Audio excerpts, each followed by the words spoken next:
Buenos días nuevamente a quienes no habíamos saludado. Sean bienvenidos a este tercer Congreso Estatal de Escuelas Normales. Nos complace estar con invitados como ustedes de las 36 escuelas del Estado de México.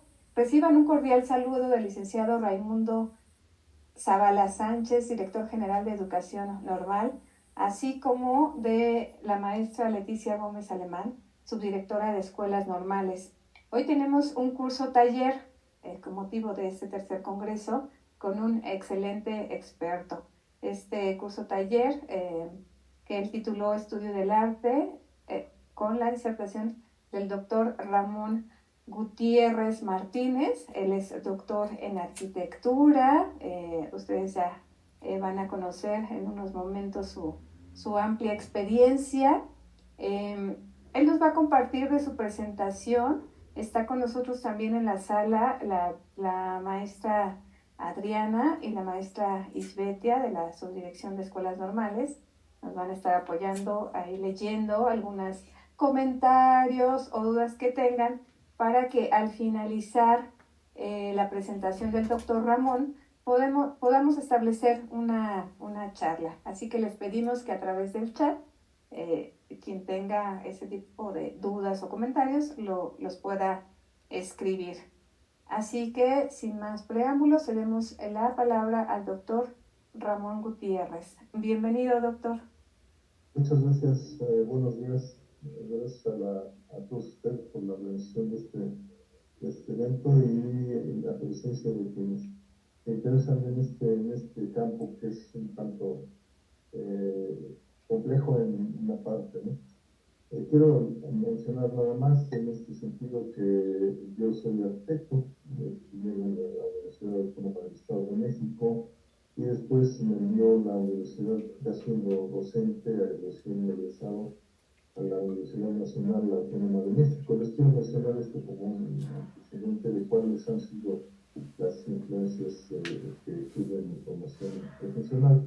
En la UNAM realicé la maestría en diseño arquitectónico, y después tuve la oportunidad con la Secretaría de Relaciones Exteriores de ir a estudiar el doctorado en arquitectura y urbanismo en la Unión Soviética.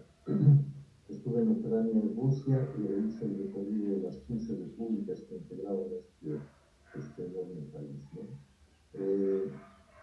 Yo quiero comentarles que de la formación como arquitecto tuve oportunidad de convivir con el maestro Vicente Mendiola Quesada aquí en la Universidad. Él venía de San Carlos, de la Academia de San Carlos, y tenían esa formación los arquitectos, una formación muy completa, una formación integral en donde se veía pintura, escultura y la enseñanza de la arquitectura en esa complejidad que tiene la arquitectura, porque la arquitectura, si nosotros vamos a la clasificación que hace...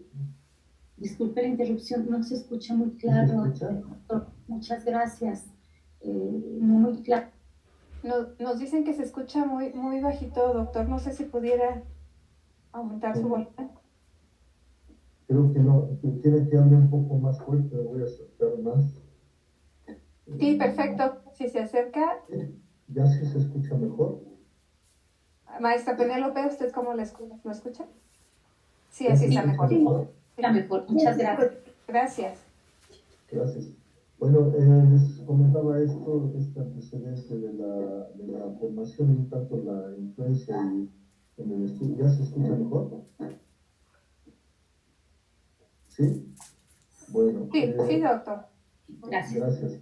Entonces, miren, les quiero dar este panorama previo en relación a la influencia que en la formación profesional fui teniendo, y quiero comentarles que la relación con el arquitecto Mendiola, que finalmente, ustedes saben, el arquitecto Mendiola en esa formación que tuvo como arquitecto, él era de aquí del Estado de México, de Chalco, estudió en el Instituto Científico y Literario de aquel tiempo, y después fue becado para estudiar en la Academia de San Carlos.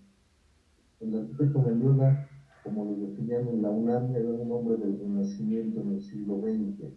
Ellos estaban formados con la escultura, con la pintura, la arquitectura y maestros en filosofía que les permitió tener una formación muy completa. El maestro Mendiola se vino a dar clases a nuestra facultad y tuvimos la fortuna de convivir con él prácticamente 25, 30 años, ¿no? El arquitecto Mendiola dominaba el dibujo, dominaba la acuarela, especialmente como una técnica muy rápida de representación en la arquitectura. Y él nos permitía, en función a pláticas, nos permitía en sus pláticas toda la formación que él fue teniendo.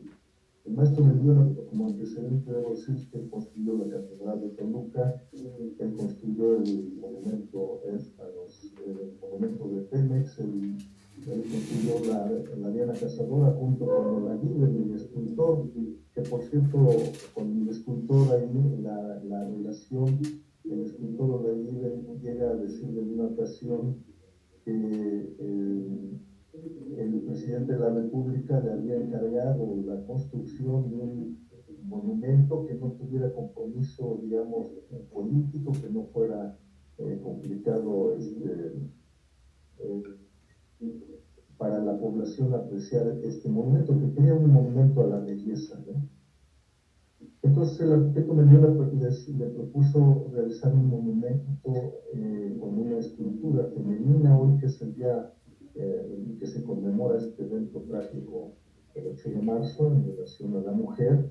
Pues el monumento, la Diana Cazadora, es un bellísimo monumento, pues, representativo del paisaje más bello que hay para un pintor, para un escultor, que es el cuerpo humano.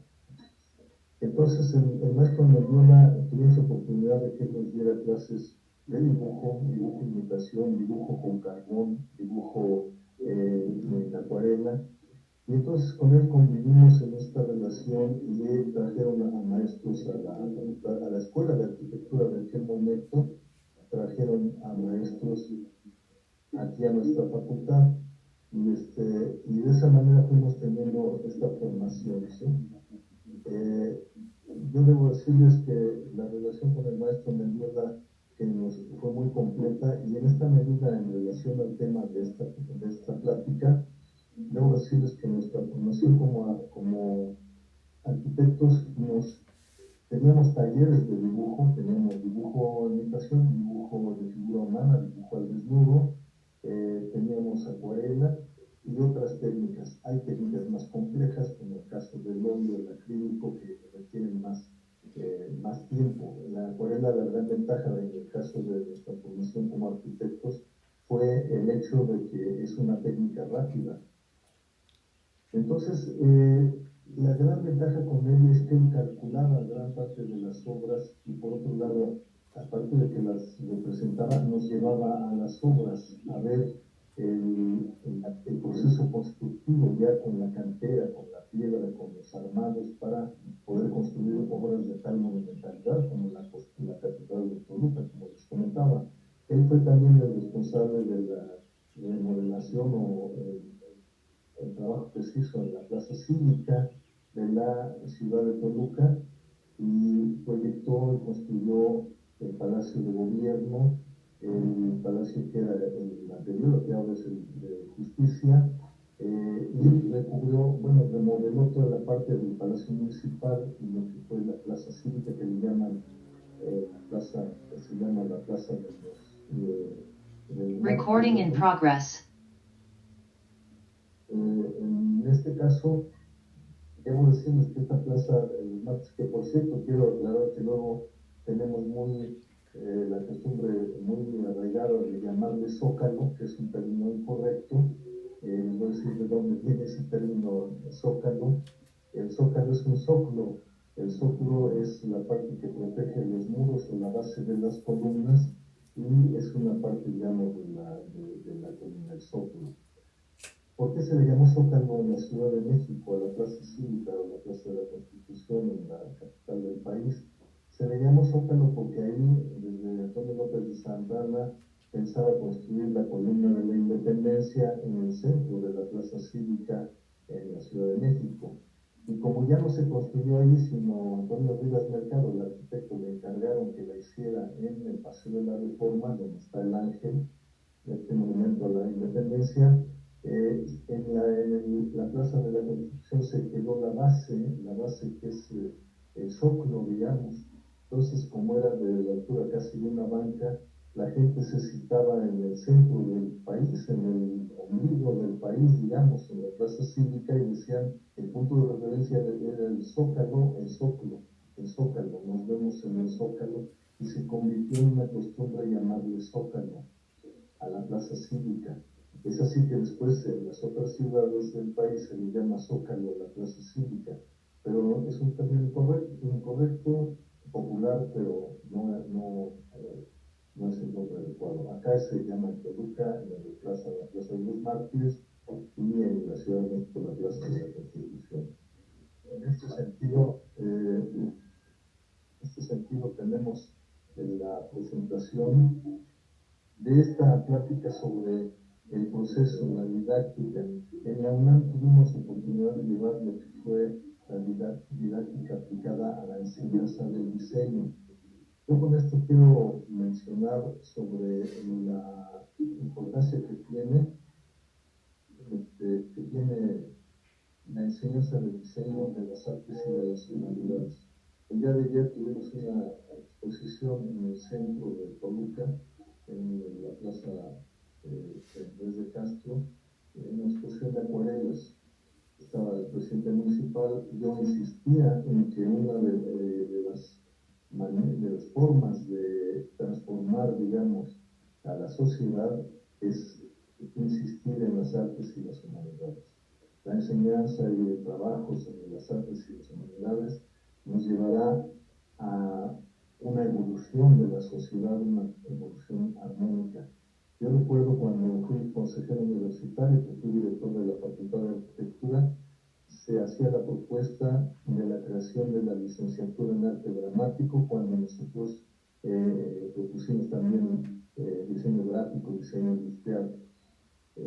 Muchos de los consejeros se oponían a la licenciatura en arte dramático, pensando que era algo que no tenía importancia y que no servía absolutamente para nada. ¿Qué va a ganar un egresado de arte dramático? Y nosotros defendíamos la creación de esa licenciatura porque si la universidad solo se dedicara a la enseñanza de ellos proponían que se crearan licenciaturas técnicas, ingenierías, electrónicas, mecánicas, etcétera, y nosotros insistíamos en que si no había una formación completa en los 360 grados de la visión de la universidad, se convertía en un politécnico o un tecnológico. ¿Cuál es la diferencia entre la universidad y el politécnico? Que la universidad es la universalidad, es la visión de la totalidad. Yo debo decirles que afortunadamente se aprobó y ahora vemos excelentes resultados en la licenciatura de arte dramático junto con otras licenciaturas que están en la Facultad de Humanidades, y nosotros tenemos mucha relación con esta facultad porque tiene que ver con la parte que nos reúne en esta ocasión. Les mencionaba de la influencia del maestro Mendiola en la formación de nosotros, porque el maestro Mendiola nos enseñaba como en los talleres del Renacimiento. O sea, cómo aprendían los estudiantes o los aprendices o los ayudantes, cómo aprendían el dominio de las artes, de la escultura, de la pintura, de la arquitectura.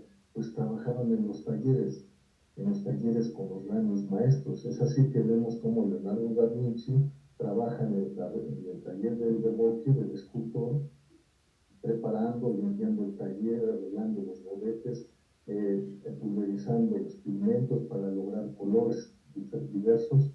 Y en el caso de Verrocchio, Leonardo era extraordinario, al grado de que Verrocchio prácticamente dejó de pintar a partir de que vio el dominio que tenía Leonardo sobre la pintura, y se dedicó el Verrocchio a desarrollar la escultura solamente.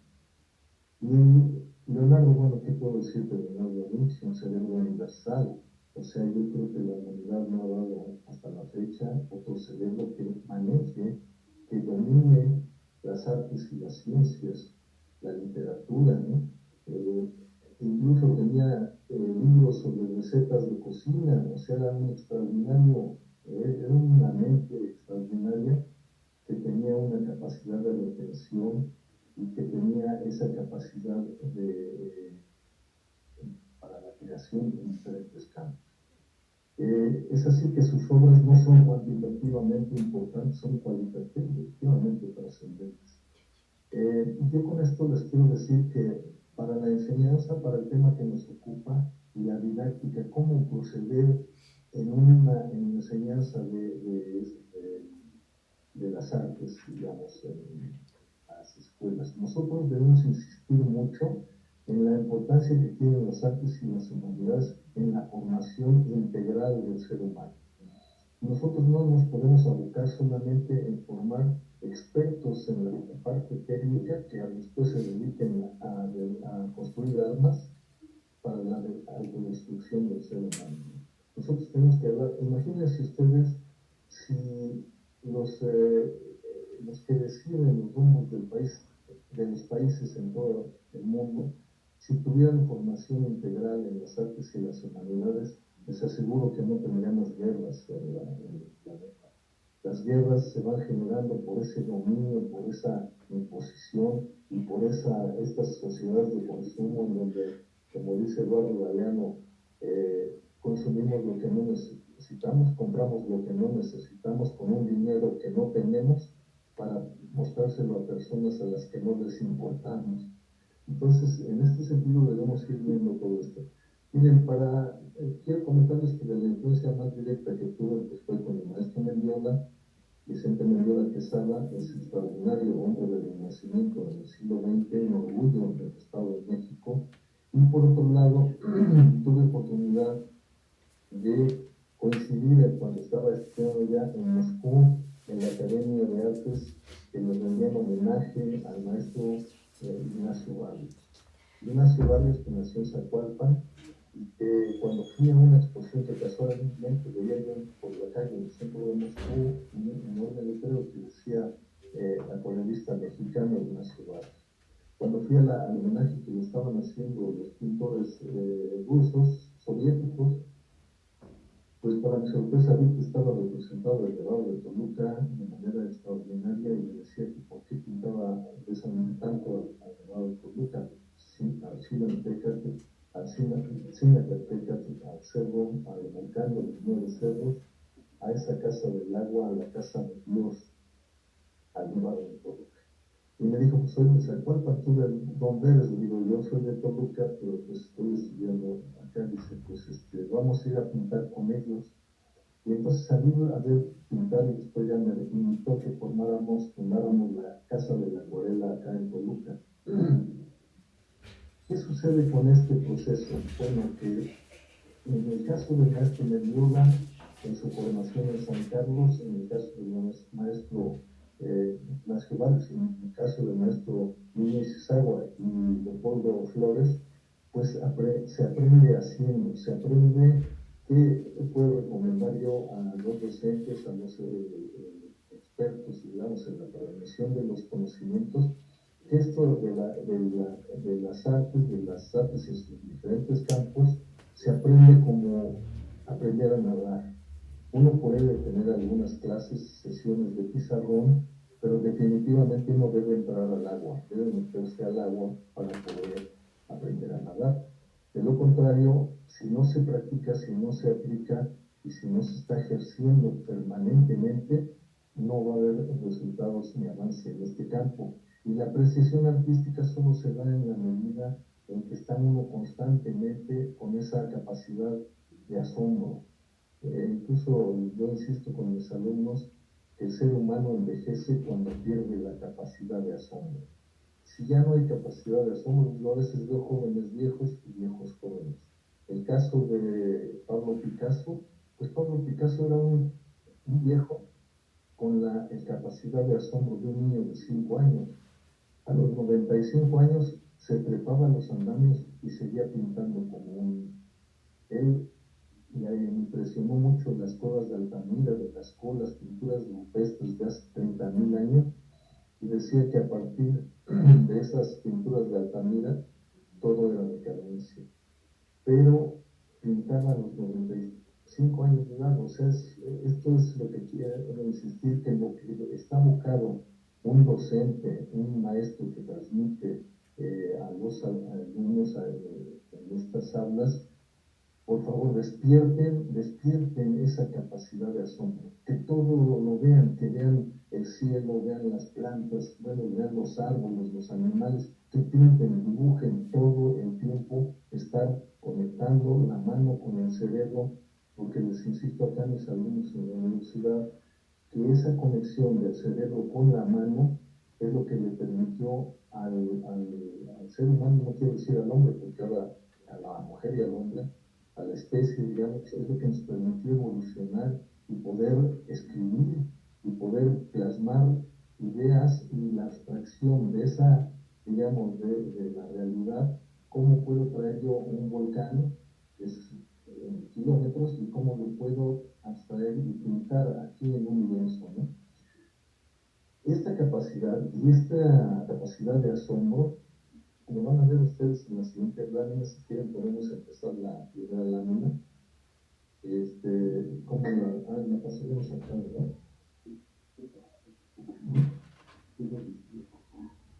Vamos a ver, miren, en el arte rupestre, yo quiero mencionarles que, por ejemplo, la clasificación que hace de Hegel de las artes, él habla que la arquitectura es la que emplea más materia.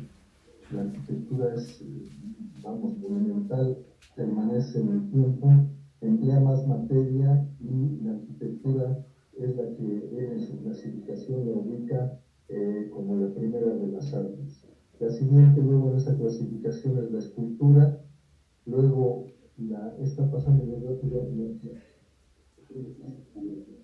Aquí ahorita nos detenemos en esta, ahorita les comento, hablo de lo que Hegel clasifica, que es la arquitectura, como la de las artes, la que emplea más materia y es habitable,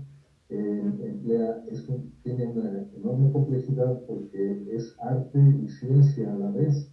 Hay que calcular, digamos, los armados, los refuerzos para darle forma plástica a un espacio funcional, a algo que requiere el ser humano para cobijarse. Después, él clasifica la escultura como la siguiente, que ya es menos materia, que la arquitectura no es habitable, y en este ascenso de las artes, él ubica después de la escultura a la pintura. La pintura ya es en este caso lo que hacían nuestros ancestros hace 30, 40 mil años, y que permite a través de los pigmentos que descubría plasmarlos en un lienzo, que en el caso de los pintores, de los artistas prehistóricos, su lienzo eran las rocas y sus salas de exposiciones eran las grutas, como la de Altamira, Lascaux, las que hay en Asia, las que hay en México. En México tenemos pinturas rupestres extraordinarias. Entonces, de esto, en esa clasificación, después la pintura, después la música, en esa clasificación y ascenso de las artes, la música, que es el camino más directo al espíritu, porque en el caso de la poesía, que ya es la más excelsa de las artes, que no requiere pinceles, no requiere herramientas más que la palabra, la abstracción de la palabra para darle significado. Pero en el caso de la poesía, se requiere traducción para poesía de otros idiomas o de otras culturas. En el caso de la música, no. La música es el camino más directo al espíritu y es lo que permite, digamos, despertar emociones a través de los sonidos, a través de diferentes instrumentos. En el caso de la pintura que están viendo aquí, estas pinturas en Altamira, que fueron descubiertas con ese asombro, vean la belleza de este bisonte, en donde no tenían los pigmentos ni las pinturas Winsor de Newton ni de las pinturas complejas, sino las preparaban con pigmentos naturales. familiares, a veces con carbón, con madera que se quemaba en el bosque, se incendiaba, lo que gusten, y empezaron a dibujar y ya a plasmar estos rojos, estos ojos que ven ustedes aquí, verdaderamente son obras de arte que fueron pintadas hace 30.000 años. Y es donde nos lleva a decir por qué el ser humano invierte tanto tiempo en crear obras bellas o placenteras para la recreación de nuestro espíritu. ¿Cuál es esa necesidad? Por ejemplo, estos pintores no las iban a vender, no tenían una cuestión, un objetivo así utilitario. ¿Por qué entonces, insisto, por qué el ser humano invierte tanto tiempo en crear obras bellas o placenteras para nuestro espíritu?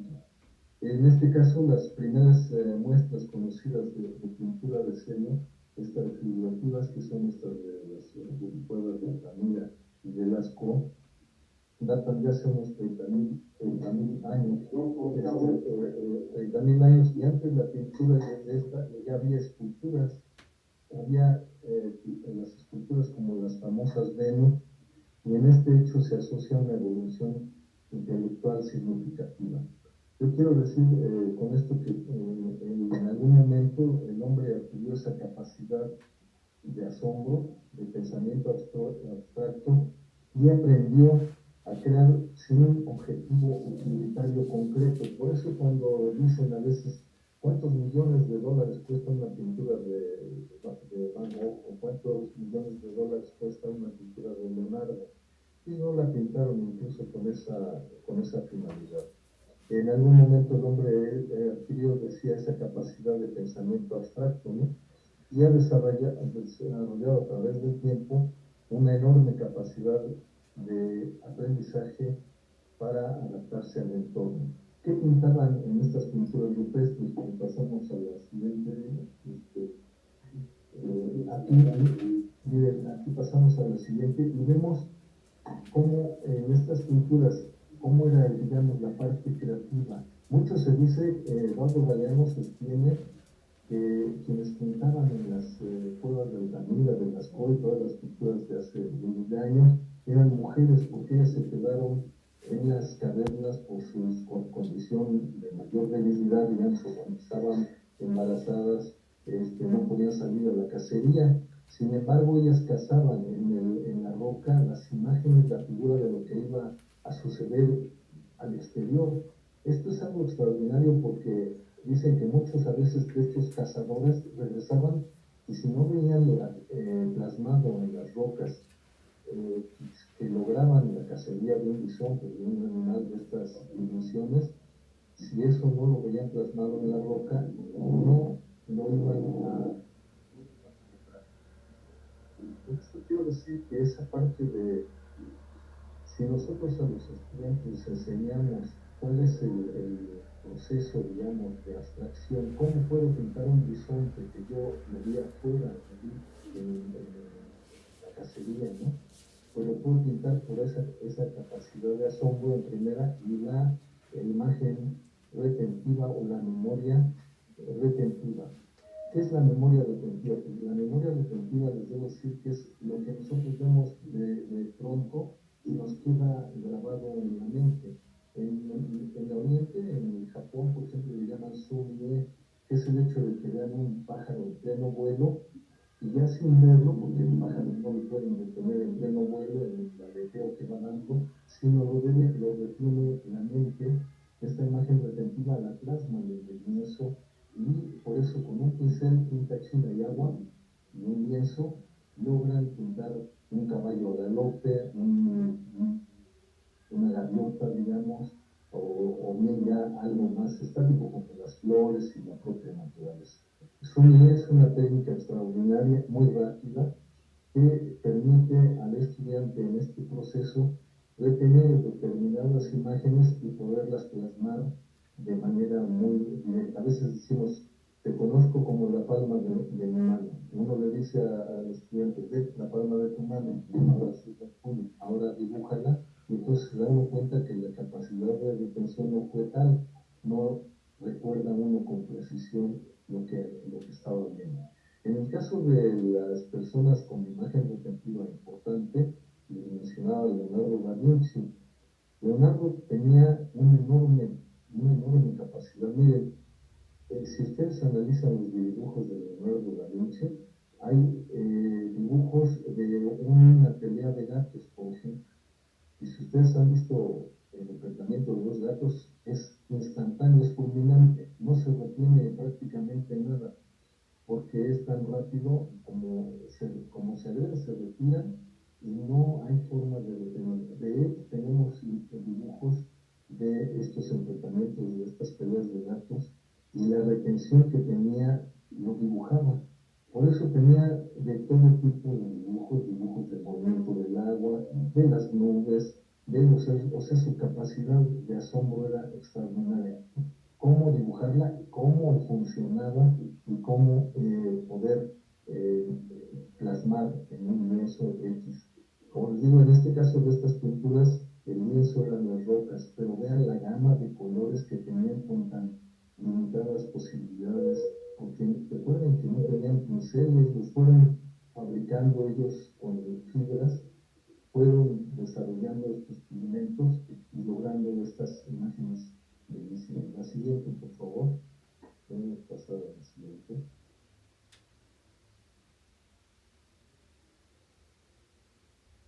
Y estas pinturas, como les digo, se dan en Altamira, en Lascaux, hay en Asia, y en esto se pregunta uno, ¿por qué esta capacidad de asombro? ¿Por qué se mantuvo en los diferentes grupos de los seres humanos en todo el mundo? En todas las partes que habitaban estos grupos sociales, vemos imágenes parecidas a esto de cuando hace 30.000 años y aparecieron más o menos de la misma manera, ¿no? El soporte dimensional que tenían aquí, estático, como era la pared de roca, o el lienzo, imágenes que se asemejan a su experiencia perceptiva muy rica y compleja del mundo que vivían al exterior, del mundo que lo miraba como lo que vemos ahora nosotros, ¿no? Hace poco estaba acá en la universidad cuando vimos ese cielo invernal con unos colores extraordinarios y que decimos, caramba, la naturaleza sacó los pinceles ahí y se veía de manera impactante. Entonces, en ese soporte dimensional y estático, que es esta pared con la roca, y representan el mundo en el que viven, para eso construyen un lenguaje personal. Estos artistas iban creando su propio lenguaje, con una gramática basada en esa combinación de patrones y formas, colores e iluminación. Imagínense, en este caso no tenían ahí lámparas, sino iluminaban con el fuego.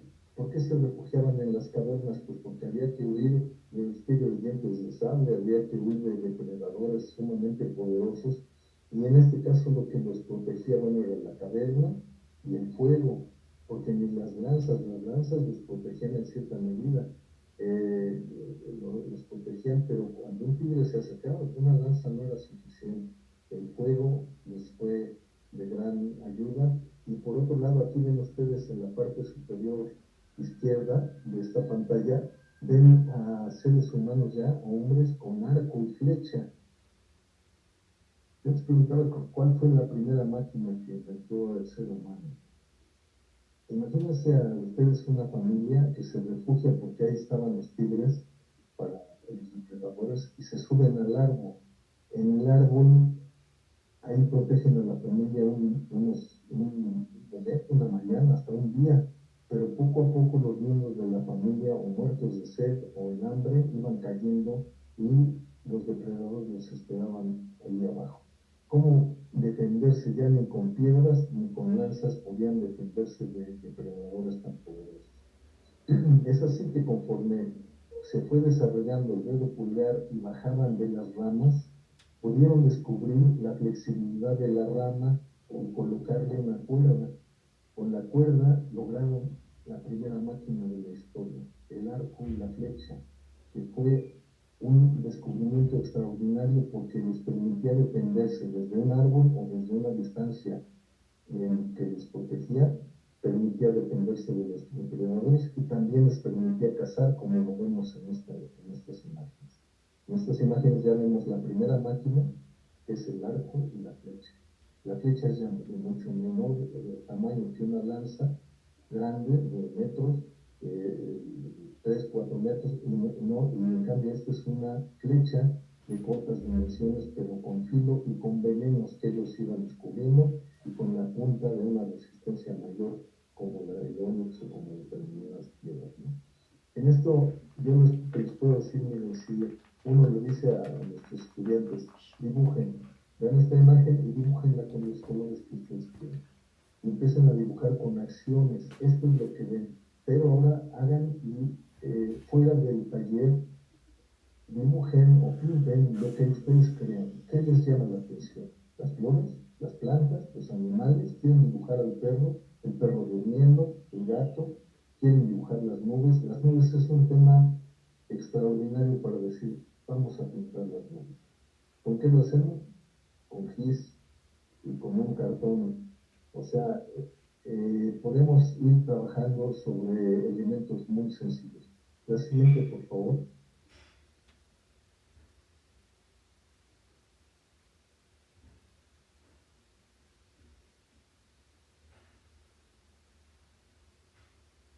En este caso, por ejemplo, ya tenemos otras de las cuevas que están en Francia, estas de Lascaux, que en una caverna extraordinaria, ¿no? El pintor en esto, ya ahora con los estudios de la neurología y de la visión, estas imágenes o ilusiones visuales buscan en las trazas de esta actividad neuronal los motivos en donde él toma decisiones, como estos pintores tomaban decisiones para pintar lo que iban a cazar, ¿no? El músico, por ejemplo, nos emociona con las cuerdas, con las notas, ¿no? Y la música nos traslada a momentos y a recuerdos en función a los instrumentos con los que se interpreta. Pero la mente humana pues sí va desvelando aspectos fundamentales que nos permiten apreciar esta actividad cerebral, y el arte nos gusta no por su precio. Dicen, por ejemplo, Carlos Marx decía que todo aquel que tenga como objetivo la acumulación de riqueza material tendrá como castigo no apreciar la riqueza espiritual. Y un ejemplo nuestro, muy de gran importancia, Sor Juana decía, yo no pongo mi entendimiento en las riquezas, sino riquezas en mi entendimiento. Y por eso el arte, que es un producto de nuestro cerebro, nos permite reflexionar acerca de estas construcciones culturales y que van derivando en obras de arte y sus implicaciones sociales, porque finalmente el ser humano produce estas manifestaciones en grupos sociales. No es un acto individual, no es una cuestión, digamos, aislada, sino fundamentalmente es una comunicación, es un trabajo social, digamos, ¿no? Podemos pasar a la siguiente, por favor. Entonces, en esta experiencia, miren, por ejemplo, estos movimientos de los caballos, cómo se va logrando, y cómo esta experiencia artística, desde el punto de vista de la actividad cerebral, cómo hay aspectos, aspectos fundamentales que ahora la neurociencia trata de descubrir, trata de explicar, ¿no? Bueno, ya desde este español extraordinario, Ramón y Cajal, hablaba de que el cerebro contiene 86.000 millones de neuronas que se comunican entre estas neuronas entre sí para poder ir generando los pensamientos, las imágenes que nosotros manejamos. Él hablaba de que las neuronas eran esas misteriosas mariposas del alma. Si el estudiante logra ir despertando su actividad, la capacidad de asombro, y con una práctica constante va desarrollando la técnica, La técnica esa solo se domina en función a estarla practicando, pero la apreciación y la percepción tienen que estar en su vida cotidiana. Ustedes pueden dejar temas de decir, salgan a la calle o en el trayecto, qué es lo que más les llama la atención, qué les impresiona, y tratar de retener los elementos de la belleza. Esto los irá sensibilizando de manera muy importante. Sí, la siguiente, por favor. En esto miren cómo del arte rupestre les comentaba de cómo ellos observaban el comportamiento de los animales y de esta manera se organizaban y lo iban desarrollando en la caseta. La siguiente, por favor. Ya en esto, cómo se permitía el ser humano moverse, comprometer. En esta imagen hay una transparencia. Esto podría decirles que es de gran influencia porque tiene ya un manejo del cromático, un manejo de los colores y nos da una impresión bastante bella de lo que viene siendo la representación artística, ¿no? La siguiente, por favor.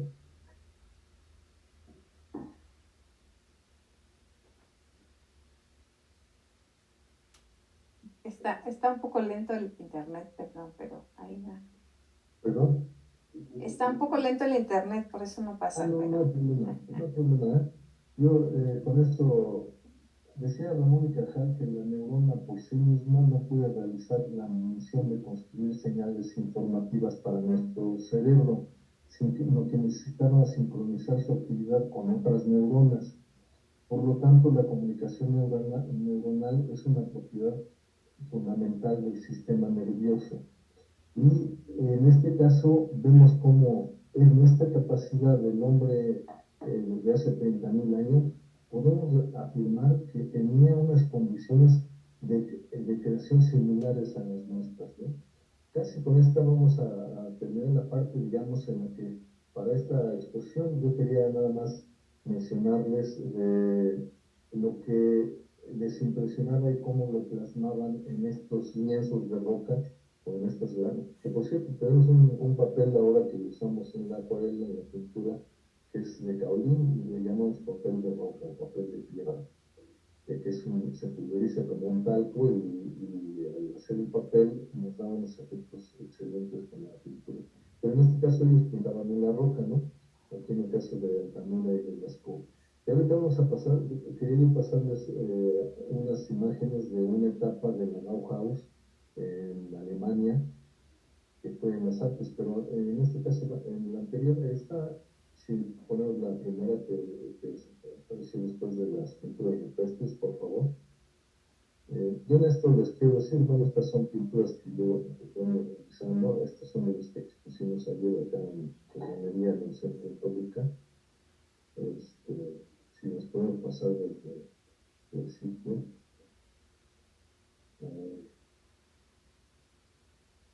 Se pasaron muy rápido. Creo que son todas. Me voy a regresar y usted me dice. Sí, y luego, sí, está bien. Miren, aquí les quería comentar, si pasamos a ver la primera. Esta, ya de las, terminando las pinturas rupestres. A veces nos referimos a lo rupestre como si fuera algo burdo y la verdad, en el caso de las pinturas prehistóricas, no es nada burdo, ¿no? Son creaciones extraordinarias obras de arte. Podemos pasar la última de estas del arte rupestre. En este ya nos detenemos, si nos detenemos en el anterior. Estas son imágenes de Venecia, que a mí me interesó mucho, me interesa mucho Venecia. Tuve oportunidad de cuando estaba estudiando en Kiev, en la capital de Ucrania, y luego me iba a Moscú. Afortunadamente, como estudiante, me pagaban los viajes, como estudiante que desarrollaba sobre regionalización. Y entonces yo viajaba a Italia, viajé a las 15 repúblicas y allá al norte de la India, China, Nepal. Pero en este caso, de verdad, Venecia me dejó una impresión extraordinaria. Tuve oportunidad de un festival Festival de Venecia, que es en febrero, por ahí de mi cumpleaños, a mediados de febrero, y creó Pink Floyd y tocaron en el Gran Canal junto a San Marcos, con los efectos de la música de Pink Floyd y de lo colorido, y no solo el colorido en el cielo que había y el colorido de los efectos de luces que traía el grupo, sino el reflejo en el agua, porque estos reflejos, como en la primera que vieron Carmen, bueno, ahorita me traigo, discúlpenme un poco, pero es que ya están aquí algunas manifestaciones aquí en la universidad, en el exterior, pero bueno, entonces les decía, esta es una imagen del Gran Canal que se ve desde la Plaza de San Marcos hacia el extremo opuesto, y este es el templo de San Jorge Mayor en San Marcos. San Marcos, y bueno, Venecia, que era la Nueva York de aquella época, ahí se concentraba gran parte, digamos, tanto de la riqueza como de los productos y de la actividad comercial. Es así que, por ejemplo, cuando construyen el templo de San Marcos en Venecia, que lo hacen en el siglo XI, lo hacen con el estilo bizantino, que había florecido en el siglo IV. Pero ¿por qué el estilo bizantino? En ese tiempo, para acordar prácticamente la obra de arquitectura con mosaico veneciano que brillara mucho, que parecieran obras construidas en oro. Es así que para los comerciantes que llevaban productos de Oriente era muy confiable, era casi como ver que el banco o los acreedores ahí tenían recursos para poder comerciar o dejarle sus mercancías en resguardo y después pasar por el pago. Entre estas cosas hubo un pago muy costoso, de muy alto costo, cuando tuvieron la epidemia de la peste negra, que la provocaba la purga que venía en los tapetes orientales. Entonces, los venecianos, cuando esa epidemia arrasó con la población, ya no había ni dónde sepultar a sus muertos, le prometieron a la Virgen construir el templo más bello del mundo si ellos sobrevivían. Y casi lo lograron porque le cargaron a Andrea Palladio el templo de Santa María de la Salud y construyeron esa obra magnífica. Y creo que se amainó la epidemia y entonces ellos fueron ya más tranquilos. Pero Venecia es una ciudad con tal unidad y con tal, a pesar de tener diferentes estilos, diferentes etapas, diferentes momentos de construcción, se ha respetado mucho la imagen integral de la ciudad. Podemos pasar a la siguiente. En estas, como les digo, la idea de efectos de luz en diferentes momentos. Entonces puedo decir que el ver los cielos y el tratar de plasmarlos con pigmentos, no terminamos de asombrarnos de estos efectos. El cielo del anterior y el cielo de este son diferentes. Fíjense, les quiero comentar que Claude Monet, extraordinario pintor impresionista, que los llamaban impresionistas en un término peyorativo porque una pintura de Claude Monet, en atardecer se ve el sol y los colores de primera impresión, él llamó impresión, y entonces los pintores académicos que eran muy elaborada su pintura, muy detallada, clásica de caballete, en talleres al interior, y ellos pintaban al exterior, bueno, los impresionistas, ¿no? Claude Monet, Paul Cézanne, Renoir, todos ellos pintaban ya al exterior, entonces le llamaron impresionistas en un término peyorativo. Pero ¿qué pintaban? Lo que les impresionaba, así como los cielos, ¿no? Pero el agua, todo esto. Claude Monet, imagínense, pintó en la Catedral de Rouen, en Francia, desde un mismo balcón pintó 55 cuadros del mismo ángulo. ¿Qué es lo que trataba de retener Claude Monet con esto? Pues trataba de retener, decía, si las partículas del Sol viajan miles de millones de kilómetros a lo largo del universo y se llegan a posar en la fachada de la Catedral de Rouen, en cada momento es diferente. Entonces se expusieron en algún momento las más de 50 obras del mismo ángulo de la Catedral de Rouen. Y si uno las ve, cada una le causa una impresión. imagen de catedral en Toluca, vista del edificio del molino, y ustedes recuerdan que hubo un cielo así que era muy, muy impactante, o sea, muy impresionante, ¿no? Y podríamos decir muy impresionista, porque este cielo, el perfil de catedral aquí, esto es lo que les decía, que el maestro Mendiola nos llevaba a la construcción de la cúpula. Si alguien de ustedes en algún momento quiere experimentar ahí un efecto en la altura, suban a la cúpula. Aquí en la parte superior está la escultura de San José. Y toda la construcción del proceso de esta obra lo pudimos ver también estudiantes en la década de los 70, cuando era el profesor Carlos Jan González. Bueno, de esta, lo que les puedo decir es que cuando uno pinta o trata de saber esto, en esto yo lo que consideré es que era el cielo lo más importante. El perfil de urbano ya no me pasa en un segundo término, por eso no está detallado, digamos. Si yo me interesara mostrar solo catedral, pues entonces el cielo se pinta de un tono azul claro y aparece en primer término la catedral. En el caso de la fotografía, los que ustedes estudian fotografía, verán que en la medida que uno logra más planos de profundidad, primer plano, segundo plano, tercero, cuarto, cuando ya una fotografía tiene 5 planos, es una muy buena fotografía. Si logran 7, mejor. En la pintura pasa lo mismo, hay que darle atmósfera, dar este efecto de que lo que está en primer plano, si es lo más importante, lo enfatizamos. Y si no, enfatizamos, como en este caso, lo que me interesaba era retener cómo se había presentado el cielo en ese momento. ¿Sí? La siguiente, por favor.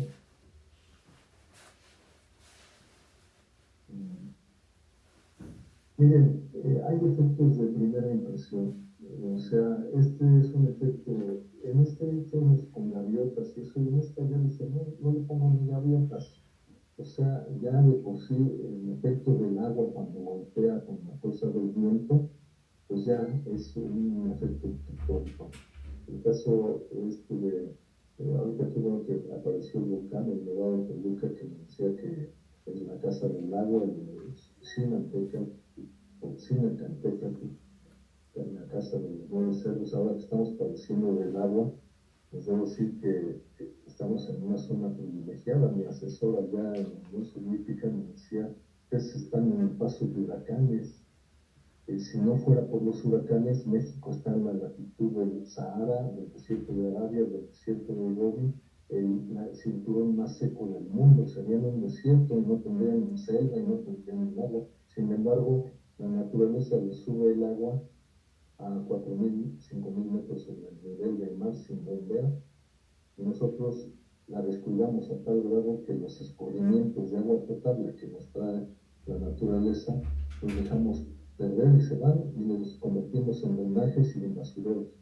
Esto que nos está pasando ahora es una tremenda lección y vale la pena que reflexionemos en todas las actividades que desarrollemos, que debemos cuidar el agua, pero debemos cuidarla desde donde llega, o sea, llega al tinaco sin bombearse, ¿no? Entonces, a mí me ha interesado mucho pintar el Nevado de Toluca, porque es ese santuario del agua, es la casa de Dios de los Matlacincas. Ahí nosotros promovimos la construcción del planetario en el centro de Toluca y trabajamos mucho sobre el observatorio astronómico milenario que es el Nevado de Toluca. Ese observatorio planetario milenario, desde ahí construyeron el reloj más preciso del mundo, los Matlacincas. Ahí colocaron una estela y desde ahí observaron en los picos que tiene el cráter el movimiento del sol, el día, la noche, las sombras. Esa estela que se colocó ahí es como lo que tenemos los arquitectos en una obra. Colocamos una maestra, una piedra de donde desplantamos la obra. Entonces, de esa manera vamos desarrollando la obra. Ellos desde esa era un punto fijo y que cuando el sol estaba en el cenit no daba sombra hacia ningún lado. Entonces, ese punto les permitió observar los astros. Por eso los mayas eran extraordinarios astrónomos. Ellos previeron eclipses que sucedieron 500 años después. O sea, ¿cómo lo pudieron prever en una observación permanente de desastres? Entonces nosotros debemos seguir en esta capacidad de asombro. Y bueno, les voy a pasar las siguientes, ya para no cansarlos. Les decía de esto de dibujar de primera impresión el golpe del agua y los efectos que da cuando se eleva y se vaporiza incluso. La siguiente, por favor. Este es el Nevado de Toluca, lo que le llamamos el Pico del Fray, el Pico de las Águilas, y la parte de raíces donde se ve cuando cae la nevada, que ahora ya son muy escasas, cuando eran niños había nevadas muy abundantes, llegamos a tener nevadas que eran de 30 centímetros en el centro de Toluca, y ahora ya duran muy poco de los cambios climáticos. La siguiente, por favor. Son efectos de lo que del volcán, luego ya lo que viene siendo se repita el hielo, etcétera, y se forman los calciferios, el río Tejalpa, el río de Miguel, el río Caballero, el río Chiquito. Estos ríos forman pequeñas lagunas, la de la Laguna Fortín, la de Zamarrero, la de Juegos, Los Ángeles, son vasos. Nosotros vivimos en una zona lacustre que no cuidamos el agua. Entonces, si nosotros la retenemos aquí arriba, les digo a mis alumnos, ustedes saben en qué momento la naturaleza le quita la sal al agua, porque si lloviera agua con sal aquí, de la que traen los huracanes del mar, quemaría todos los pastos y todas las plantas. El efecto del huracán es el que le permite retirar la sal y traer el agua potable hasta 4.000 o 5.000 metros sobre el mar. Una tragedia en nuestra ingeniería mexicana fue la construcción del drenaje profundo en la Ciudad de México, en el Valle de México, porque secó los lagos.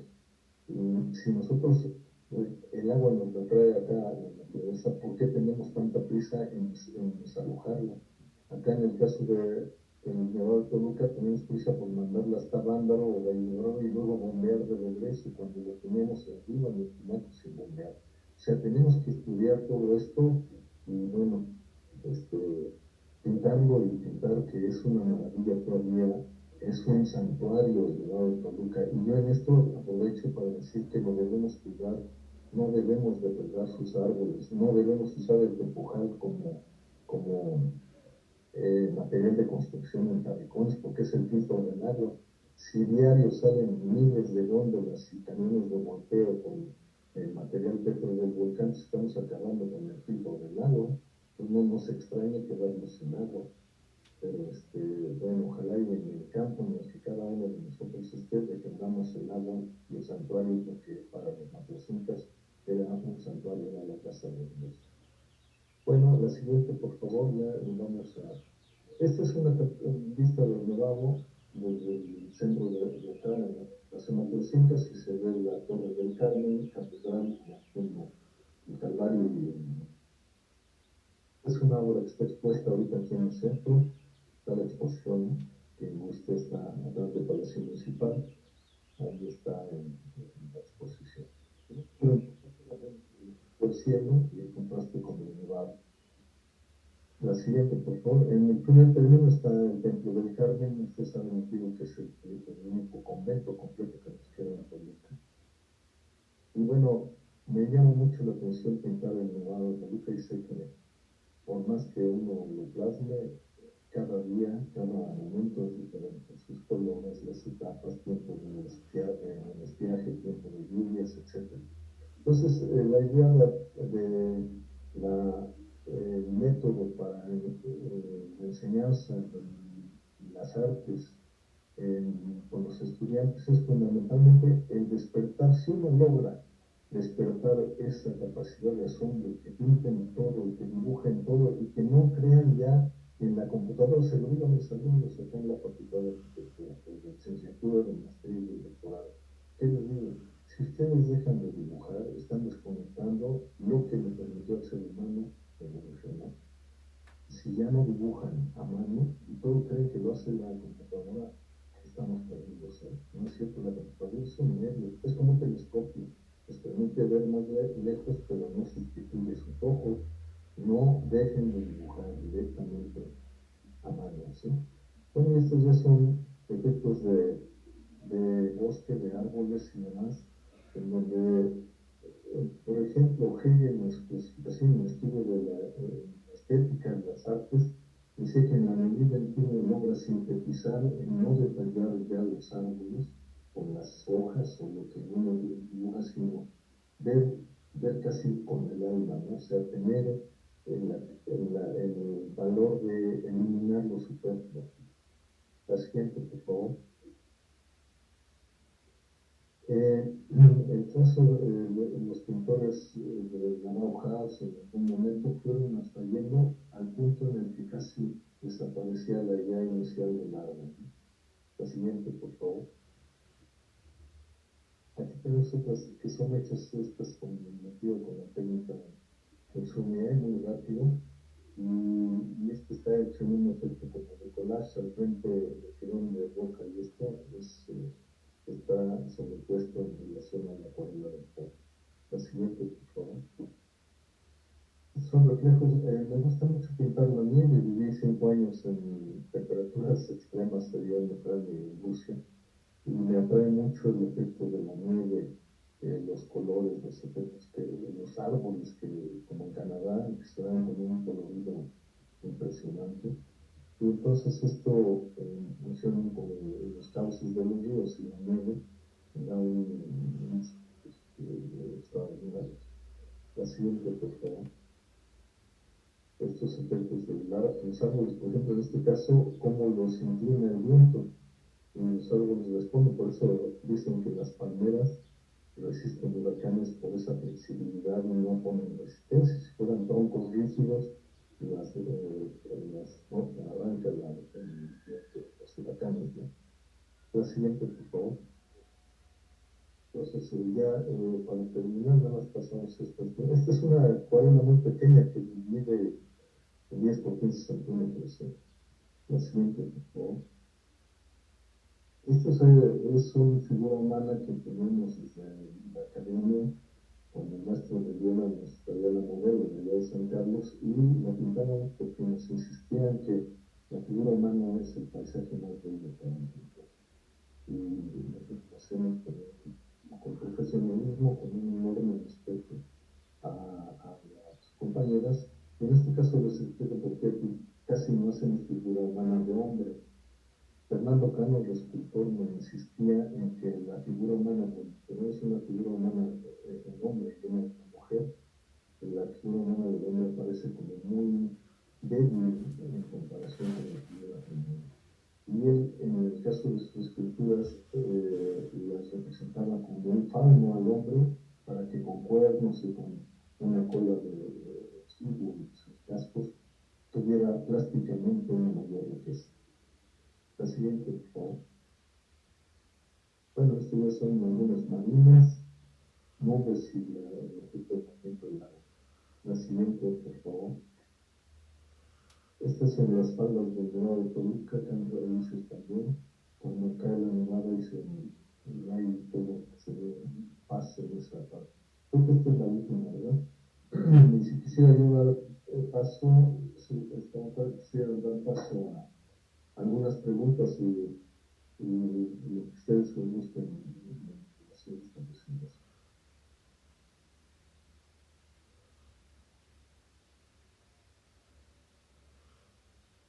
Gracias, doctor, por compartirnos un poco de su arte, de su experiencia de vida. Y le voy a ceder el uso de la palabra a la maestra Adriana para que nos lea algunos comentarios de los participantes. Adelante, maestra Adriana. Buenas tardes a todos. Pues después de escuchar este recuento muy bonito acerca del arte, tenemos que la audiencia escribió una pregunta de parte de la maestra Penélope Velázquez Díaz y nos dice, doctor, ¿cómo fomentar la motivación al arte en los jóvenes hoy en día?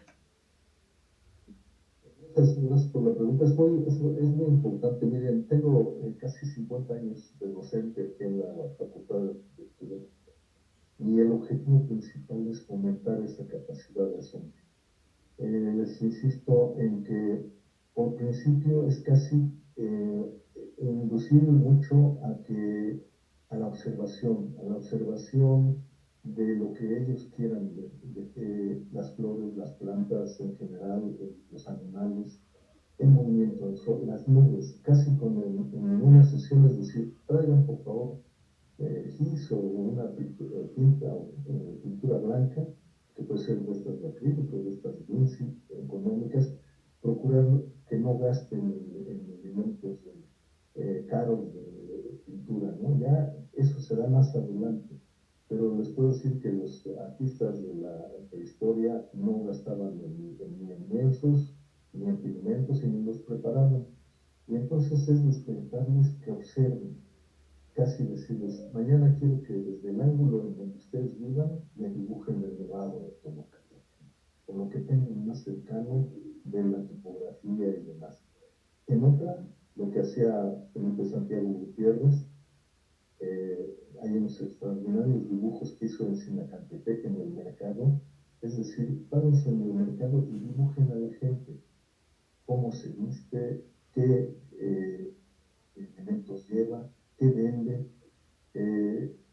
esa capacidad de asombro para ver, incluso en algo que nos es muy cotidiano. Ayer yo le decía al presidente municipal, Juan Maxice, que nos permitió, al estudiar fuera de México, al ver a México desde fuera, nos permitió ver la riqueza de nuestro país. Yo les puedo decir que cuando estuve con compañeros rusos, ucranianos, soviéticos en general, si algo les asombraba, eran fotografías de los mercados de México. Pablo Neruda decía que en México viven sus mercados, colores, sabores, aromas y sonidos, los tiene en un mercado. El mercado es una fiesta. Entonces despierten esa capacidad de asombro. La variedad de frutas que hay en nuestros mercados, con sus colores, yo les puedo decir, tomen fotografías o chequen qué tiene un puesto de frutas, cuántos colores venden en un puesto de frutas. Allá mi asesor me decía, ¿en dónde tienen ustedes estos árboles de naranja? Y llevaba yo fotos de Joquicingo acá en el estado y luego hacia Malinalco. Y decía, ¿cuánto tiempo haces por la carretera para que en un lugar donde hay pinos y hay papa, tengas árboles de naranja? Y decía yo, pues en 5 minutos, 10 minutos nada más empiezo a bajar a San Malinalco y hay nísperos, limones, etcétera, ¿no? Entonces él decía, acá para que podamos encontrar un árbol de naranja, tenemos que viajar 10.000 kilómetros. Entonces, bueno, la capacidad de asombro despierta en los estudiantes con cosas sencillas, que dibujen un vaso, las botellas, las cucharas, los elementos que tengan en la mano, y con lo más sencillo. Gracias por la pregunta. La siguiente, doctor, muchas gracias. ¿Cuál sería la importancia de la didáctica del arte, su impacto e incluso su desarrollo en el adolescente? Es del maestro Alan de biología. Maestro Alan, muchas gracias por la pregunta. De hecho, si ustedes ven, casi es no solo en el adolescente, el niño tiene una capacidad de asombro perfecta, es mantener esa capacidad de asombro. Dicen que los mejores caricaturistas del mundo son los niños. Los niños, cuando uno les dice que dibujen a alguien, a una persona, la dibujan con rasgos donde le quitan el superfluo y dibujan lo esencial. Entonces, si el niño mantiene esa capacidad de asombro, no envejece nunca. Entonces, en el adolescente lo que se debe hacer es de lo que le interesa al adolescente en esas etapas y que lo vaya representando de esa manera. Sencilla, directa, con lo que tenga en la mano, que dibujen. Y luego puedan trabajar con papel, pueden trabajar con plastilina, con lo que quieran, ¿no? Pero que vayan representando cosas muy mostrables del asombro que causa la representación, la abstracción. ¿Qué tienen que hacer? Abstraer, o sea, yo como logro tener en mi estudio el volcán de Toluca, que mide kilómetros, pues pintándolo y lo traigo en un momento en el que lo piden a tener. El gran maestro Vicente me dijo, Leonardo Da Vinci, decía, cuando pintaba, por ejemplo, a la mujer en su belleza, decía, la belleza en la naturaleza es efímera, en el arte es eterna. Y él pintó a la hermana de Américo Vespucio hace 500 años y ahora la seguimos viendo y apreciando su belleza con ese asombro que nos pasó tan visual. Gracias. La siguiente, doctor. ¿Cuál es la importancia del arte en el proceso de formación de los estudiantes de educación básica? ¿Y cómo se relaciona con el currículo este elemento del saber humano? Del maestro Mario Alejandro Pacheco. Maestro Mario, gracias por su pregunta. Yo les quiero decir que debemos de verdad estar en una lucha constante porque se le dé la importancia a la creación artística, a las artes, a las humanidades en las instituciones de enseñanza. Está bien, enseñemos técnica de todos tipos, ¿no? Pero en especial si logramos despertar en los estudiantes este compromiso con las artes y las humanidades, lo vamos a hacer mejores personas. Yo a mis estudiantes les digo, si ustedes escuchan el concierto para el violín número 1 de Beethoven, o escuchan el concierto emperador, lo escuchan una vez, ustedes ya son mejores. Lo escuchan 3 veces, son mejores. Lo escuchan 1000 veces, son mejores. Nunca terminamos de absorber esa creación que nos permitieron los grandes músicos. Es así que a los estudiantes, especialmente en esas etapas de la adolescencia, hay que despertarles esa parte y tratar de arrancarles bien el consumo que dice Eduardo Galeano, de compramos lo que no necesitamos. A veces se piensa que el progreso y que la felicidad está en lo material, no, está en lo espiritual. Sor Juana nos lo decía, no pongo mi entendimiento en las riquezas, sino riquezas en mi entendimiento. Es arrancarnos de esa parte. En la universidad insistimos mucho. Había un panorámico, ahorita que viene esta pregunta, un panorámico en un tiempo en el Tecnológico de Monterrey, en donde decía, aparecían unos tiburones y decía, te enseñamos a comerte al mundo. Y nosotros luego decía acá, nosotros no formamos tiburones. Yo no quiero que mis alumnos se coman al mundo, ¿no? Imagínense un médico que llega con la idea de ser un tiburón, pues va a ir a cobrar carísimo la consulta a sus pacientes. Nosotros formamos un profesional, un ser humano que pone sus conocimientos al servicio de la sociedad a la que nos debemos. Y por eso debemos defender a las instituciones públicas, a nuestras escuelas, a nuestra universidad, porque son la creación, digamos, más importante, el compromiso más importante para formar ciudadanos y seres humanos en general íntegros que convivan con los demás. ¿Sí? Gracias. Ok, doctor, tenemos aquí un comentario de Jessy Noé Jaramillo. No sé si que esté por aquí, me esté escuchando, para que le pueda hacer él mismo su comentario. Está muy interesante. Entonces sería bueno que él mismo diera su comentario. Y si no, pues ahorita se lo leo. Aquí me encuentro, Ana, muchas gracias. No, muchas gracias, maestro. Gracias. Adelante. Primero, gracias por este espacio de diálogo. Creo que ha sido muy enriquecedor. Acá en el sur está un poquito, la conexión un poquito inestable, pero quiero participar. Gracias por la palabra. Bueno, yo comento a partir de todas las reflexiones que nos ha compartido el doctor Ramón Gutiérrez lo siguiente. Gianni Rodari, pedagogo italiano, afirmaba que todos los lenguajes deben ser para todos, no para que todos sean artistas, sino para que ninguno sea esclavo. Tengo la dicha de laborar en la Escuela Normal de Tecupilco y desde mi trinchera soy testigo de los grandes esfuerzos que las escuelas normales realizan en pro de que los docentes en formación no solo desarrollen la sensibilidad para apreciar las diversas manifestaciones artísticas, sino para que asimilen y se apropien de los lenguajes artísticos como herramientas esenciales para ejercer su labor docente. Sin duda, las reflexiones que nos comparte, doctor, son de capital importancia, pues colocan sobre la mesa del diálogo aquella idea expuesta sobre las cartas de educación estética de Schiller, que seguramente ya leyó y nos habló de Hegel y nos habló de muchos otros autores, en la que se afirma que el arte no es un camino, sino que es el camino para humanizarnos. Un docente demanda de la pasión del artista para dejar huella en el corazón de sus estudiantes. Muchísimas gracias por este diálogo, doctor. Y una consulta, si me es posible. En la charla, usted hizo una pregunta maravillosa, que ya no dio respuesta porque creo que es una pregunta que de alguna manera requeriría a lo mejor de otra conferencia. Usted preguntaba un poco cuál es la necesidad que subyace a la creación de las obras artísticas, ¿no? En algún momento como que se hizo esa reflexión. A mí me gustaría a lo mejor conocer un poco su opinión respecto a esa idea. ¿Cuál es la necesidad que mueve a un artista a crear obras de arte? Gracias. Gracias, maestro. Muchas gracias y felicito que estés por allá en el sur del estado, en Tejupilco.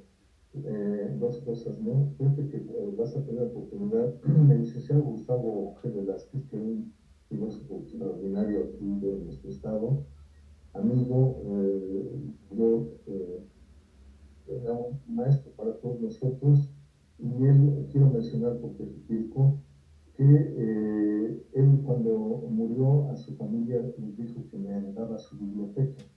Yo te puedo decir que esa biblioteca es una de las bibliotecas más ricas del Estado de México.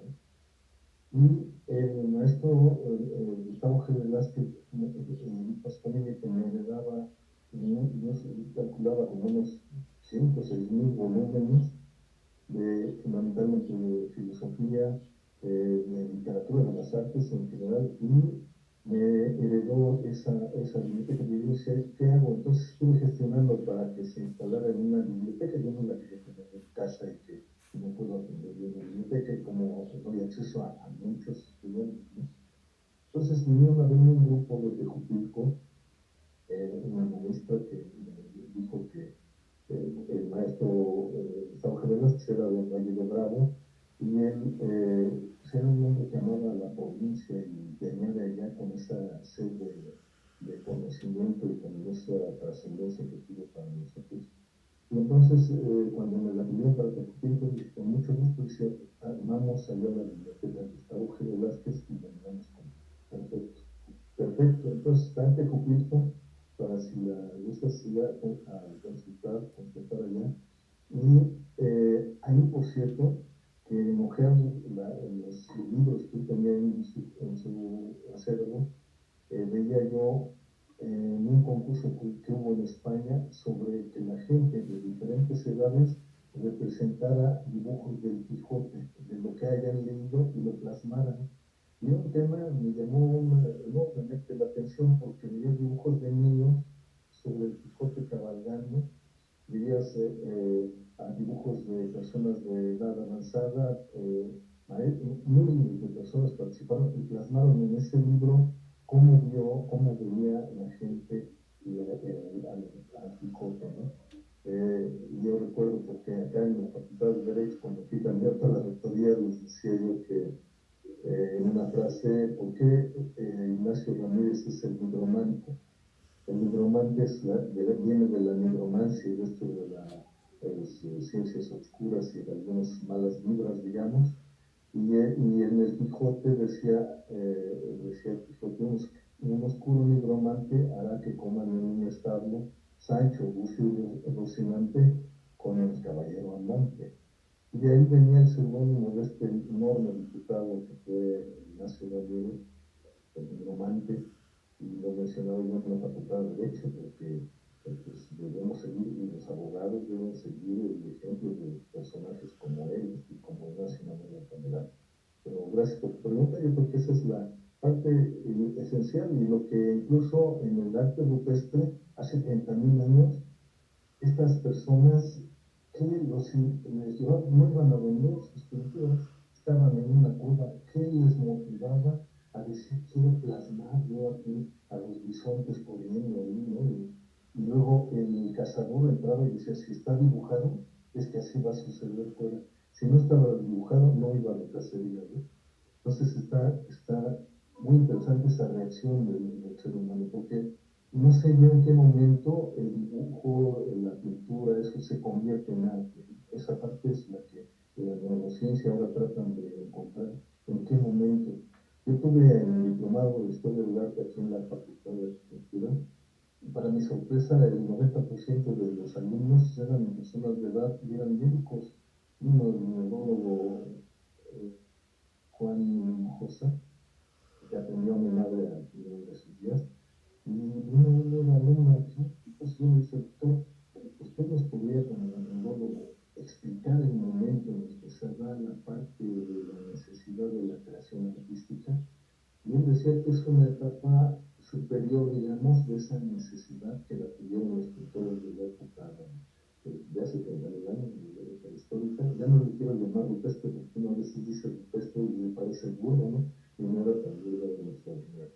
Y entonces es esa parte, pero maestro, te felicito por tu pregunta, y todavía en la definición en la neurociencia hay dificultades para definir el arte y para definir cómo se da esa necesidad, pero que se dio en todo el mundo, fíjate, se dio fundamentalmente en Europa, el norte de Europa, en América, las Pol y otras de las cavernas en Francia, pero se dio en Asia y se dio en México.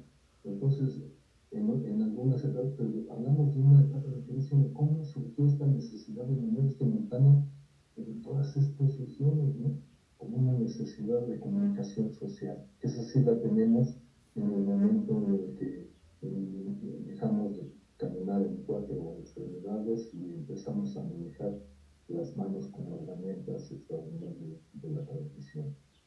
Maestro, gracias por tu pregunta. Muchas gracias, doctor. Y solamente como comentario, a mí me tocó participar en la instauración de la biblioteca Gustavo G. Velázquez, y es una biblioteca que justo pues recomendamos mucho a los estudiantes normalistas y que están haciendo uso de esa biblioteca. Entonces lo esperamos también por acá para que nos den...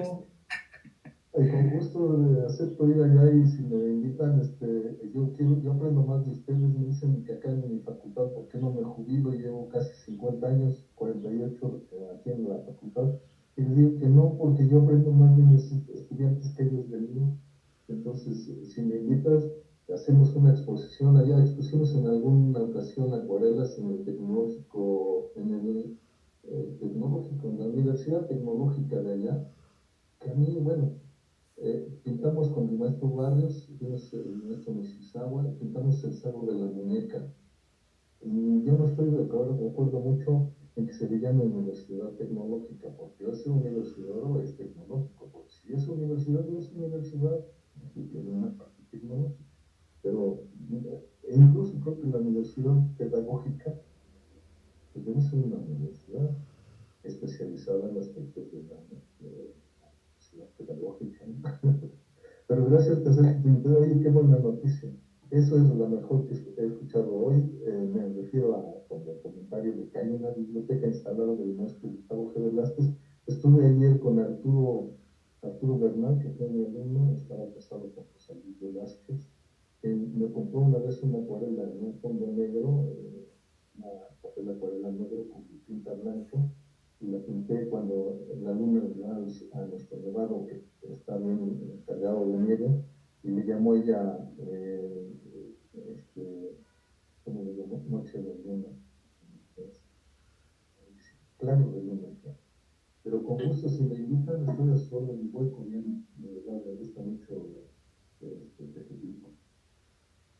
Gracias, doctor. Tenemos aquí una pregunta del doctor Roberto de Mares. No sé, doctor, si gusta hacerla usted o quiere que yo la lea. Yo la realizo, maestra. Adelante, muchas gracias. Adelante, doctor. Gracias.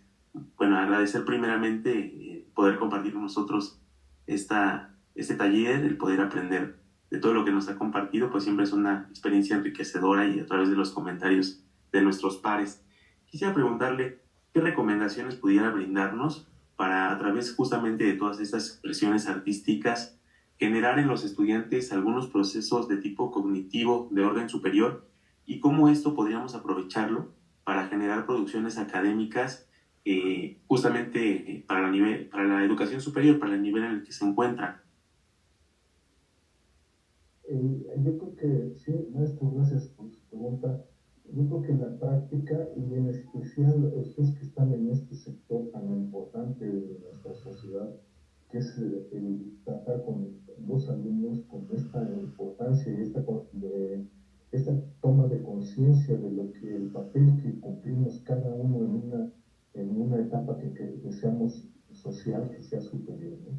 Yo cuando regresé de estudiar de la Unión Soviética y que fui director de la Facultad de Arquitectura y luego fui propuesto a la rectoría, fui candidato a la rectoría, pero mucho se hablaba de que es comunista, miren nada más, entonces a veces mencionar esto parecía así como una de malas, ¿no? Entonces yo lo que insisto, el avance de la sociedad, por ejemplo, el comunismo no ha existido nunca en ninguna parte, y es una etapa ideal, muy elevada, en donde el ser humano adquiere conciencia de que solo consume lo que necesita y para su desarrollo integral profesional. La comida, yo nada más les decía, el día en que el ser humano tome conciencia de que si entra a comprar pan, pues no se lleva todas las charolas, se lleva los panes que consume y que necesita. Si entra una persona a una papelería, bueno, ¿qué necesita? Necesita papel acuarela, los euros, necesita unas tintas, eso se lleva. Pero si nosotros dejamos libre a una persona que no tiene esa conciencia, ¿qué hace? Toma lo que quieras o lo que necesitas. Se lleva la papelería completa ante el público. Entonces, si nosotros vamos tomando conciencia, hay que despertarlo y defender en la instrucción pública, en la instrucción, en ese papel tan extraordinario. Yo he estado pendiente, mi familia es un maestro, mi hermana mayor es educadora, yo insisto, ¿qué ha hecho Vietnam, por ejemplo? Vietnam, que tiene un excelente nivel académico, reconocerle a los maestros, no vandalizarlos como pasó en etapas anteriores.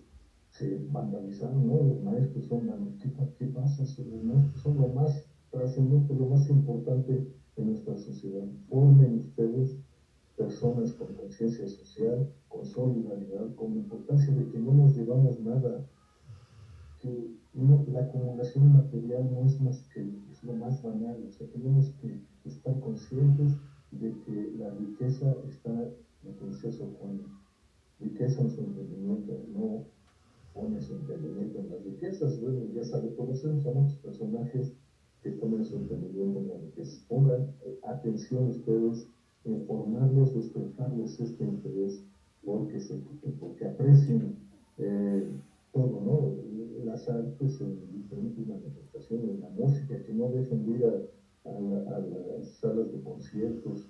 Tenemos filarmónica, orquesta sinfónica, es muy económico asistir a estos eventos, vayan al teatro, todas las manifestaciones. Y ahorita me pone muy feliz de veras saber que la biblioteca de Gustavo G. Bernal está funcionando ya muy bien. Y se cumple lo que ese hombre nos da también como un hombre del medio rural que vino en Toluca y nos formó muchos de nosotros. Muchas gracias. Muchas gracias. Valoro mucho sus aportaciones y bueno, que nos haya enriquecido. Gracias, maestro Ramón. Gracias, maestro. Gracias. Invitamos a alguien más que nos pueda apoyar con una pregunta. Aquí tengo una. Permítame.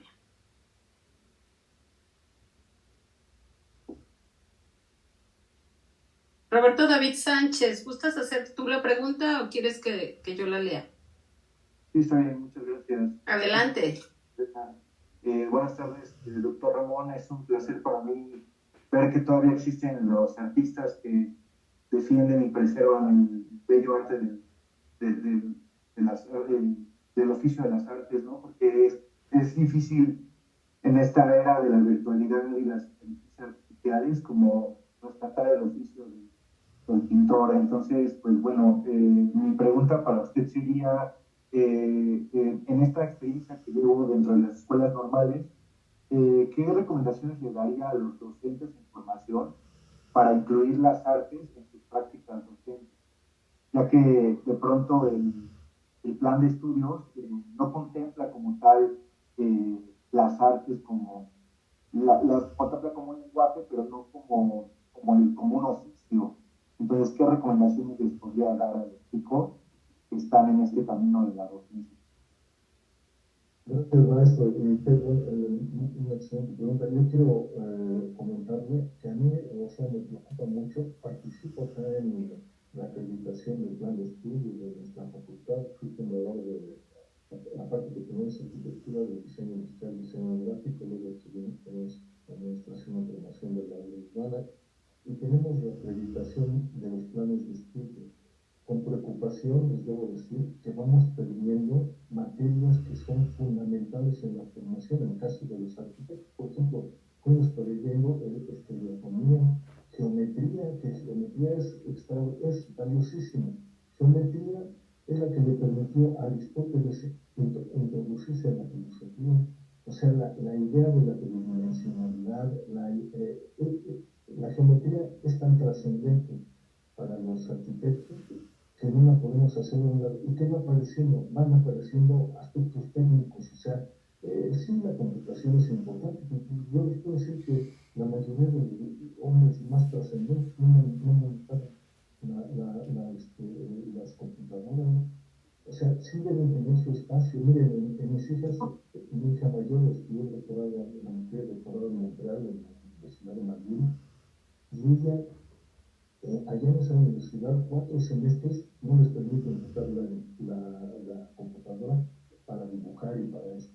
A mano, maquetas, dibujos y todo lo que les permita representar las ideas de manera a mano, que hagan hablar, que su lenguaje sea la composición y comunicación gráfica. Que entiendan que un dibujo dice más que 1000 palabras. Entonces, ustedes defiendan de verdad no esta gran ola de la tecnología que sí sirve, pero decía Álvaro Sánchez, un maestro nuestro, la computadora es como un telescopio, me permite ver más lejos, pero no sustituye los ojos. El computador es como un microscopio, me permite ver lo que no veo sin mi vista, pero no sustituye los ojos. Es como un automóvil, me permite llegar más lejos, pero no sustituye mis pies. Entonces debemos darle su justa dimensión. Fíjense, les comento que yo tuve que escribir mi tesis de doctorado en ruso con el alfabeto eslavo y cargaba con una máquina terrible como de 80 kilos de acero y cargando esa y escribiendo con un dedo en ese alfabeto totalmente diferente al nuestro, ¿no? Y sin embargo, con qué facilidad nos comunicamos aquí en algo que yo no creo poder ver en bueno, espero que en algún momento hagamos una transmisión desde la biblioteca de Gustavo G. Velázquez en Tejupisco y podamos hablar ahí del Quijote y de los dibujos que representaron niños, jóvenes y adultos mayores en España sobre ese personaje universal que fue el Quijote, que ojalá yo hubiera escrito acá Miguel de Cervantes, hubiera escrito en la Nueva España, porque pidió permiso para venirse a la Nueva España y a lo mejor el Quijote hubiera sido mexicano y más, pero si no hubiera sido un caballo mexicano, un burro mexicano. Pero no, defiendan de verdad la importancia que tiene. Si no formamos de manera integral a nuestros estudiantes en las artes, las humanidades, las ciencias y todas las áreas, si no nos formamos de manera integral, entonces se van a dedicar a solo la acumulación desesperada de lo material. Entonces, tenemos un médico, di una conferencia sobre colegas con los cardiólogos del país, el presidente de los cardiólogos me invitó al centro médico de Metepec. Y cuando les pasé imágenes de la lectura de sus procesos, que es otra plática que ya podemos, de que usted la programamos, sobre la composición, sección áurea, colores, todo lo que usted. Y me decía, creo que esta sería una mejor terapia para nuestros pacientes del corazón, ¿no? Yo creo, miren, muchos de mis contemporáneos y hasta alumnos han fallecido por la tensión en la que viven. Y yo les digo, les sería muy terapéutico poder pintar. Pero pues gracias, maestro, por la pregunta. Muchas gracias, doctor. Es un placer saber que todavía existen artistas de antaño. Entonces, para que también nos acepte una invitación para la biblioteca de la Escuela Normal número 1 de Toluca pronto, para que pueda compartir este conocimiento y este talento con los chicos de esta escuela.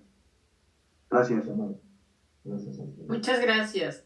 Cedo la palabra a la maestra Beatriz Soto, quien le hace un muy bonito comentario, doctor. Gracias. Muchas gracias. Buenas tardes. Fíjese que pues yo lo único que hago y que hice en la parte artística fue pues cantar, ¿no? Pero pues me encanta, pero me gusta cantar, pero no tengo ni la preparación, ni mucho menos que un artista como usted nos expresa. Y a mí lo que me sorprende y es admirable para mí esta expresión que tiene usted, pero no nada más de la parte expresiva en los lienzos, como usted lo hace, sino en el amor que manifiesta en lo que hace. Entonces, sin que usted se dé cuenta, yo lo percibo. Y percibí esa expresión, aunque no escucho muy bien. Mire, ya fui por mis audífonos, pero ya, ahora sí ya pude oír un poquito mejor. El felicitarlo, pero por esa expresión de lenguaje abstracto, esa expresión de amor que tiene, pues muchas felicidades. Y definitivamente si nosotros expresamos cualquier expresión artística con amor y con entrega, creo yo que bajamos el nivel hacia nuestros docentes y podremos lograr algo. Yo no lo sé si yo, que no tengo preparación en este ámbito tan fuerte, represento la parte de las actividades extraescolares con los extracurriculares con los estudiantes y trato de animarlos, pero de la manera en que usted lo hace, con la preparación y la entrega, muy complicado, pero digo que no sería tan difícil si lo hiciéramos con ese tipo de expresiones. Muchas gracias. Muchas gracias por sus palabras, a mí me motiva mucho. Y fíjese me permitiría decirle que si usted canta, yo no tengo envidia de la buena. Siempre he querido cantar y no es mi vocación. Decía San Francisco de Asís decía que cantar es orar 2 veces. Pues cante siempre y ojalá y a lo mejor en Tejupilco, en el evento que organicen, ya creo que ya están preparándose para organizar un evento allá, usted canta. El día de ayer que expusimos, mi esposa y yo pusimos acuarelas en el centro de Toluca. Mi hijo está en el conservatorio, estudia piano, y ahí les decía yo que cuando pinté los murales del Palacio de Justicia, hablé de la arquitectura, la música y la pintura. En este caso, si usted canta, allá realizamos una exposición en tu salón de la pintura, la arquitectura en la biblioteca y el canto de la música. Entonces, tenemos el privilegio, la felicito. El cantar es un don de Dios, la verdad, ejérzalo con toda la maravilla que nos dio la naturaleza en este caso. Felicidades. Sí, pero se hace como un hobby, doctor, no crea que... Muchas gracias. Principalmente para la enseñanza de las artes es que sea un hobby, pero el hobby más importante de la verdad. Yo veo a mi hijo allá ensayando, que por cierto yo regreso al taller en la casa de ustedes, y es un privilegio, él está ensayando, yo estoy pintando. El piano lo pagamos con pinturas, con acuarelas, de la persona que vendía yo acuarelas, y le pagaron. Y así fui pagando el piano, que ahora me está pagando con creces, porque él toca ahí a un lado, y yo estoy feliz, regreso a la casa de ustedes con mucha mayor rapidez que antes. Pero gracias por sus palabras, ¿no? Gracias a usted y a todos. Gracias, licenciada. Gracias. Adri. Gracias. Cedo la palabra a la doctora Yadira para seguir con nuestro taller. Gracias, licenciada Adri. Pues, doctor Ramón, un gusto estar en esta charla. Sobre todo, ¿saben por qué, compañeros? Sabemos que ustedes están en esta parte de la formación de futuros docentes, y el doctor Ramón al inicio a mí me llamó la atención porque habló del maestro Mendiola, ¿no? Entonces, ese reconocimiento que él hace a un maestro del cual aprende, hijo, es súper significativo, ¿no? Nos dice de la huella que nosotros también, como docentes, podemos dejar. También agradecer cuando usted nos comparte sobre este vínculo que hace entre la Facultad de Arquitectura y la Facultad de Humanidades y que ahora pues nos permita a la comunidad normalista entrar, ¿no? en este diálogo, en este querer reconocer, porque a lo mejor, como decía, por ejemplo, el maestro David, ¿no? De pronto olvidamos cuál es el papel de las artes en la educación y yo diría, las artes es transversal en la formación del ser humano, o sea, debería de estar como en todo. Entonces, cuando usted también nos comparte sobre qué es el arte, se aprende en la práctica, ¿no? Nos decía, es como nadar. Si no nadas, pues no aprendes, ¿no? Hay quienes no hemos aprendido, aunque hemos intentado practicar, pero esto, aprenderlo en la práctica y que a lo mejor en la comunidad normalista sí lo hemos visto en los talleres que ustedes dan, en la participación que tenemos en juegos magisteriales, en las actividades que se hacen, por ejemplo, en el aniversario del normalismo y que hacemos a lo mejor a veces sin esta plena conciencia, sin este pleno amor que usted el día de hoy nos compartió o nos recordó, ¿no? Y por ejemplo, yo me preguntaba cuando usted dice esta representación, esta práctica, esta representación del mundo a través de un lenguaje personal, yo decía, bueno, ¿cuál es el lenguaje de los estudiantes normalistas, ¿no? ¿Cuál es el lenguaje del arte? Cuando usted nos dice este recorrido de la arquitectura, de la pintura, de la música, de la poesía, yo quiero pensar que definitivamente sí está en nuestra comunidad, ¿no? Pero ¿cómo es ese lenguaje? Primero de nosotros, docentes, directores que nos acompañan, ya de los estudiantes cuando van a las escuelas de práctica, se identifican ese lenguaje del arte, no sé, por ejemplo, en los estudiantes de educación especial, en los de educación secundaria, ¿es el mismo? ¿Es distinto? ¿Cuál es el que predomina, no? La poesía, la arquitectura, la pintura. ¿Hay alguna diferencia de acuerdo a su edad? Y pues bueno, el arte nos permite conocer, usted nos decía, tener esta experiencia sensible, estética, para transformarnos como sociedad. Lo reiteró, y espero, bueno, de manera personal, me voy con ¿no? Este tema, cuando usted nos dice, es importante la interacción social, observar la vida cotidiana. Y bueno, yo creo que es más que merecido la entrega de un reconocimiento por esta participación. Me voy a permitir compartir. Me dicen, compañeros, si se ve. A ver aquí. ¿Se logra verme? Sí. Ajá, a ver, maestra, sí. Maestra Luz, ¿sí me ayudas? Es que no veo. A ver, déjenme. Ya saben Sí que se ve. ¿Sí? No, ya lo quitó. Ya me salí.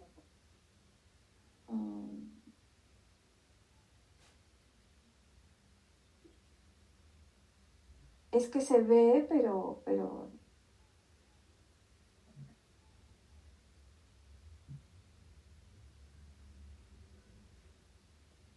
sí lo descargué. Ahí sí ya se ve. Ahí ya se ve. Sí, es posible que A ver, por acá. la plataforma nada más lo veamos los que estamos presentes, pero a veces el que comparte no lo ve. Ajá, no me deja. Y es más, creo que lo ven solo en una parte, pero bueno, me voy a permitir leerlo. ¿Ahí lo ven? Sí. Ok, gracias, maestro. La Subdirección de Escuelas Normales otorga la presente constancia al doctor Ramón Gutiérrez Martínez por su participación como ponente en la conferencia Las Artes y su Didáctica dirigido a docentes de escuelas normales, llevado a cabo el 20 de febrero al 8 de marzo del presente. Firma la subdirectora de escuelas normales, maestra Leticia Gómez Alemán. Muchas felicidades, maestro Ramón. Un aplauso desde aquí. Muchas gracias. Gracias. Comentarles, compañeros, que estén al pendiente de la recepción de sus constancias de participación, en la cual se va a generar a través de la plataforma de este evento. Ya se colocó nuevamente el link en el chat de este Zoom para que estén ahí muy atentos. Y sin más, les deseamos que tengan una excelente tarde. Muchas gracias por su asistencia y participación. Gracias, maestros. Gracias a todos. Gracias a todos. Gracias.